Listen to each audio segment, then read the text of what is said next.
Intel don't know what they are saying, AMD is getting confused, and Apple launch what? Hey, welcome to a fresh new episode of the TD News Show. First, let's talk about the controversy that's been going on for a long time surrounding Intel and their 13th and 14th generation chips. Specifically, the i9 4900K. CPUs are very unstable and motherboards pumping it with so much power that it cannot handle and it is crashing. Recently, they have released a kind of statement to their motherboard vendors saying that they have to fix this issue by making a default preset where they will only supply 188 watts of power. Also released another statement. Intel is saying that if your motherboard is not capable to supply that much power, then you should revert to the default preset or the new default preset. Even after doing that, some users are still facing the stability issue. But on the other hand, they are also saying if your motherboard is capable, then you shouldn't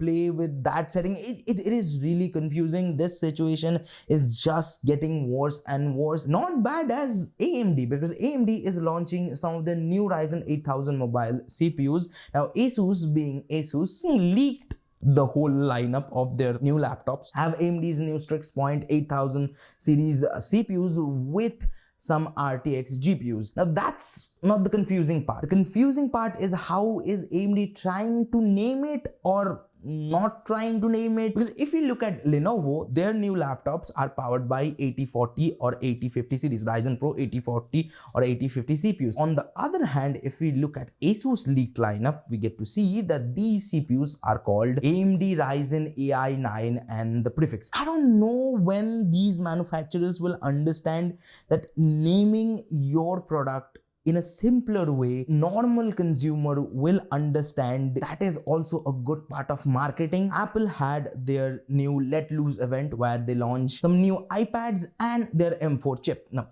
I'm gonna get to the M4 chip later, but let's talk about the iPad. They launched their thinnest and lightest iPad, which is not an iPad Air. It's an iPad Pro. The new iPads have, or the iPad Pros have OLED screen, M4 chip, and the iPad Airs have the M2 chip. Both of them support their new Apple Pencil Pro, which has haptic feedback and some gyroscope capability. And also this new Apple Pencil Pro will only be supported to M2 and M4 devices. Talk about the M4 chip. It's just a rebrand of a high bind M3, or even I can say it's a M3 Max rebrand. Like it's 20% faster, like it's 20 to 25% faster on single core and multi-core. But the main advantage of this M4 chip is that it has AI capability. It has 38 TOPS of AI capability, or like the way that AI performance is measured, that is TOPS. So it has the numerical value added to it, 38, and they are the first to launch 38, or at least right now 38 TOPS is the highest performing NPU we have right now in the market. But again,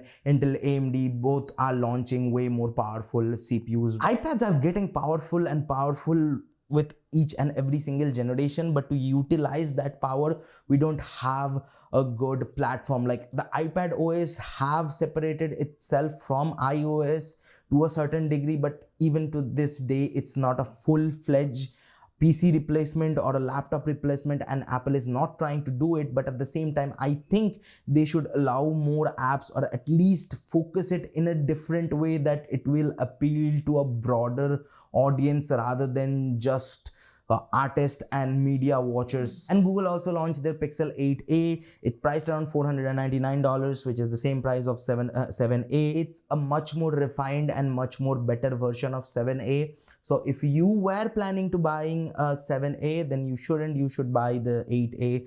That's just it. But you know what's not it?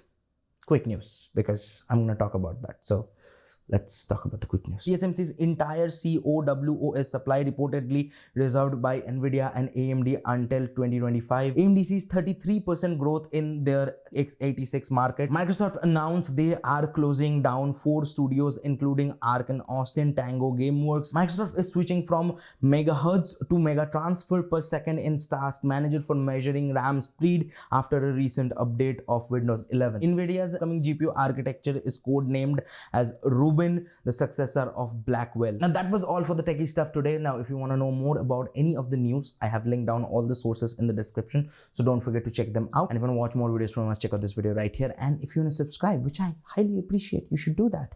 You can do it by here. And there's Akash, and I'll see you guys in the next one.